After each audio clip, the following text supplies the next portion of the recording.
بسم الله الرحمن الرحيم السلام عليكم ورحمة الله تعالى وبركاته داود halkan waa badweyn online kusoo dhawaada qodobada ugu door karoon barnaamijyadeena cadeemo loo helay khilaafka farmaajo iyo kheyre Saciid Deni iyo waliba Cumar Cabdirashiid Cali Sharmaake oo wada qorshe ka leh Villa Soomaaliya madaxweyne farmaajo oo amar ku bixiyay in la soo xiro mas'uul caan ah iyo farmaajo oo degdeg Muqdisho ugu yaray lafta gareen xiisad ka taagan intaas waa qodobada ugu door karoon barnaamijkan imankan kusoo dhawaada iyagii oo faahfaahsan inuu ku horeynay madaxweyne farmaajo iyo ra'iisul wasaare kheyre ayaa wada shaqeynaya muddo 3 sano dheeraad ah saacate maalmahan waxaa la dareemayaa in uu jiro khilaaf haddaba xalkee ayuu ka yimid khilaafkaas ugu horeyn farmaajo ayaa aaminsan in dalka ay ka dhici karto doorasho qof cod asaate kheyre ayaa isna aaminsan intaas aysan dhici karin sida laga dareemayo xildhibaano iyo waliba wasiiro taageersan kheyre tagistii wasiirka maaliyadda ee Kismaayo iyadoo madaxweynaha uu ka soo horjeedo Axmed Madoobe ayaa waxaa la aaminsan yahay in wasiir Bayle uu arintaasi ku amray ra'iisul wasaare kheyre ka qaybgal la'aantii farmaajo iyo kheyre ee xuskii maalinta booliiska ayaa waxaa halkaas laga muujiyay shaki aad u xooggan ka maqnaanshiyaha kheyre shirkii geedo socodka lagu daafuray ee farmaajo xariga ka jaray ayaa waxa idin la sheegay in taasi ay ka dhalatay shaki ku aadan in kheyre iyo farmaajo ay isku dhacsan yihiin gabagabadii khilaafkan ayaa waxaa la aaminsan in haddii uu sii socdo ay xaaladda dalka gelin karto mid cakiran isla markaana mucaaradka arrintaasi ka faa'iideysan karaan dhinaca kale qorshaha wada farmaajo ayaa waxay tahay in dalka la geliyo doorasho qof iyo cod taasi oo ay ka soo horjeedaan xubno uu ka mid yahay ra'iisul wasaare kheyre dhinaca kale madaxweynaha Puntland Saciid Cabdullaahi Deni iyo waliba senator Cumar Cabdirashiid Cali Sharmaake ayaa magaalada Garowe ka wada qorshe ay uga hor imaanayaan damaca farmaajo ee ku aadan doorashada 2020-2021 iyadoo taasi ololaheeda haatan laga dareemayo magaalada Muqdisho. Cumar Cabdirashiid ayaa waxa uu hore u soo noqday ra'iisul wasaaraha Soomaaliya waxaana uu haatan ka mid yahay siyaasiyiinta dowladda mucaaradka ku ah wuxuuna hadda dhaqdhaqaaq xooggan oo siyaasadeed ka wada deegaanada maamulka Puntland halkaasi uu gaaray toddobaadkii la soo dhaafay xildhibaankan fadhigiisu yahay wadanka Imaaraadka Carabta ayaa waxaa gobolka bari u yahay deegaan doorashadiisa waxaana halkaasi haatan ka socda olole looga soo horjeedo dowladda uu hogaamiyo madaxweyne Deni Boosaaso ayaa ka mid ah meelaha ugu badan oo ku tirsan yahay dhaqaalaha Puntland waxaana ku taala deked taasi oo horey loogu wareejiyay dowladda Imaaraadka Carabta madaxweyne Deni ayaa waxa uu caddeeyay in dalka aysan ka dhici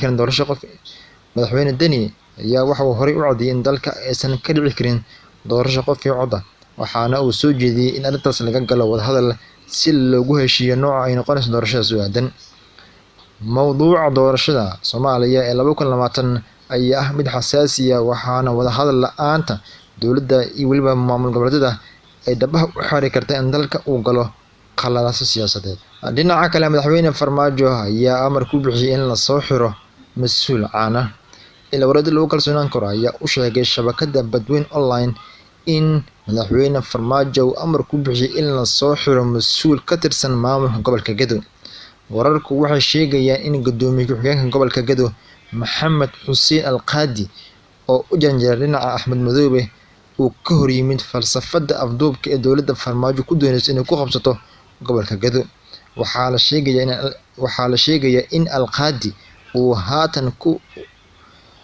sheegayaa in Alqaadi uu hadda wajahayo xaalad amni waxaana raadis ugu jira ciidamo Itoobiyaan ah oo lagu soo daabulay xadka Soomaaliya iyo Itoobiya xiriir aynu la sameynay maamulka Kismaayo ayaa wuxuu xaqiijiyay arrintaasi waxaana uu shaaca ka qaaday in ay sugi doonaan ammaanka Master Alqaadi inta badan dowladda Soomaaliya ayaa waxa ay majaxaabisaa siyaasiyiinta mucaaradka ku ah gaar ahaan kuwa taageera maamulada iyada ka soo horjeeda gudoomiye ku-xigeenka gobolka Gedo ayaa dhawaan madaxweyne ku-xigeenka labaad ee Jubbaland Sultan Lugadheere uu u magacaabay degmada Baardheere waxaana halkaasi haatan dhinaciisa uu wajahayaa amni xumo maadaama dowladdu amartay in la soo xiro macada sida ay noqon karto xaaladda saacadaha soo aadan waxaana Alqaadi la aaminsan yahay in gobolka Gedo uu baxsad ku yahay isla markaana u baqayo noloshiisa. dhinaca kale saraakiil sirdoon oo ka tirsan dowladda Qatar ayaa soo gaaray magaalada Muqdisho. Saraakiil sarsare oo ka socda sirdoonka dalka Qatar ayaa waxay soo gaareen magaalada Muqdisho iyagoo kulamo kula leh madaxda dowladda federaalka Soomaaliya madaxtooyada sida ay xaqiijiyeen in warada lagu kalsoonaan karo.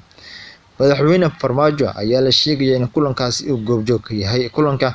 ayaa waxaa looga hadlayaa xaaladda dalka gaar ahaan dhinaca doorashooyinka iyo weliba ammaanka magaalada caasimadda ee Muqdisho. Warada ka tirsan dowladda Soomaaliya ayaa noo sheegay in kulanka intiisa badan diiradda lagu saarayo sidii loo xoojin lahaa xiriirka sirdoonka labada dal. Amniga madaxtooyada Soomaaliya ayaa xalay ahaa mid aad loo adkeeyay, waxaana baraha kontaroolada laga ilaaliyo lagu arkayay ciidamo nabad sugidda kuwaasi oo aad u feejigan. Tan iyo markii Fahad Yaasin loo magacaabay taliyaha sirdoonka Soomaaliya waxaa gabi ahaanba isbedelay howlihii NISA, waxaana la arkayay isagoo kulamo kala duwan la qaadanaya taliyayaal sirdoon oo ka socda qaar ka mid ah dowladaha Carabta iyo weliba kuwa Afrika. dhinaca kale mid ka mid ah beelaha ugu tunka weyn Jubbaland ayaa xiriirka u jaray Axmed Madoobe. Mid ka mid ah waxgaradka beelaha dega Jubbaland oo shir ku yeeshay magaalada Kismaayo ayaa waxa ay shaaca ka qaadeen in ay gabi ahaanba xiriirka u gooyeen maamulka uu hogaamiyo madaxweyne Axmed Madoobe. Waxay sheegeen in ciidamo Kenyaan ah ay madaxtooyada Kismaayo ku ilaalinayaan madaxweyne Axmed Madoobe, taasina ay tahay wax aysan u dulqaadan karin. Waxay sheegeen in dulmiga lagu hayo aysan u dulqaadan karin isla markaana ay go'aansadeen in ay joojiyaan xiriirka kala dhexeeya maamulka Axmed Madoobe. Shabakadda Badweyn Online ayaa fahamsan in beelweynta Cawramalle ay maamusho 6 ka mid ah degmooyinka hoosta gobolka Gadow, taasi oo fursad siin karta dowladda Farmaajo. Axmed Madoobe ayaa waxa uu wajahayaa caqabado dhowr ah oo kaga imaanaya qaar ka mid ah beelaha dega Jubbaland kuwaas oo damacsan in ay dhistaan maamul goboleed madax bannaan. Madaxweyne Farmaajo ayaa shir degdeg ah waxa uu Muqdisho ugu yeeray lafta garan xilli ay taagantahay xiisad aad u xooggan. Madaxweynaha Soomaaliya Maxamed Cabdullaahi Farmaajo ayaa shir degdeg ah waxa uu ugu yeeray madaxweynaha Koonfur Galbeed Cabdicasiis Lafta Gareen. Sida ay sheegayaan wararka, tallaabadan ayaa ka dambeysay kadib markii Lafta Gareen uu dhawaan bixiyay wareysi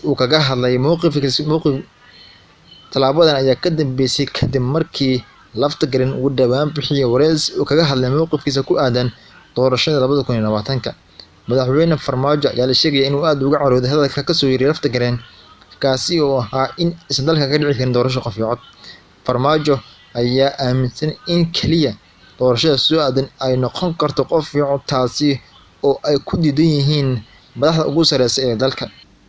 Mas'uul ka tirsan madaxtooyada Koonfur Galbeed ayaa u sheegay shabakadda Badweyn Online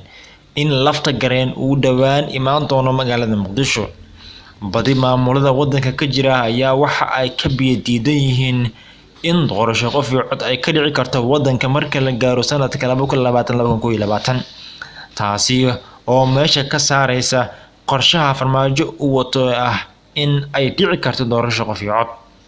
Ugu dambeyntiina taliye Fahad Yaasin ayaa xilka laga qaaday xilli la ogaaday shakhsiga lagu bedelay. Xogtan oo ay si gaar ah u heshay shabakadda Badweyn Online ayaa waxa ay tibaaxayaan in dhawaan lagu dhawaaqi doono magacaabista taliyaha cusub. Tani ayaa waxay ka dambeysay kadib markii Fahad Yaasin xilkaasi laga qaaday isla markaana uu ogolaaday in lagu bedelo taliye cusub. Warada lagu kalsoonaan karo ayaa xogtan u sheegay Badweyn Online in taliyaha cusub ee loo magacaabay xilka NISA ugu sareeya uu yahay isla markaana lagu magacaabo Faarax Cabdi Diini oo ka tirsan saraakiisha dekedda Muqdisho. Taliye Fahad Yaasin ayaa xilka laga qaaday xilli la ogaaday shakhsiga lagu bedelay. Xogtan ay Badweyn Online ka heshay xubno ka tirsan madaxtooyada Soomaaliya kuwaasi oo diiday in codkooda la adeegsado ama muuqaalkooda ayaa waxa ay shaaca ka qaadaysaa in dhawaan lagu dhawaaqi doono talaabadan. Waxaa taliyaha nabad sugidda Soomaaliya Fahad Yaasin laga qaaday xilkaasi